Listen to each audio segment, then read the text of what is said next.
За разлика от вчера, наистина извършено е почистване и замърсяването, очевидно с повърхностния слой на пяска, е събран в чували за извозване.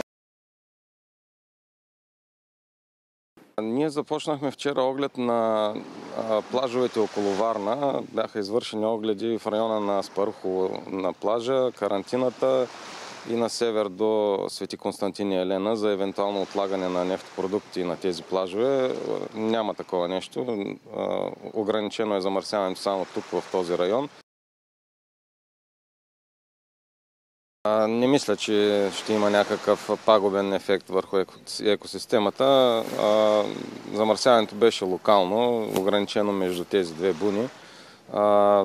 Вълните на морето са го изтласкали на брега и успели са да го съберат, така че не очаквам някакъв ефект отрицателен.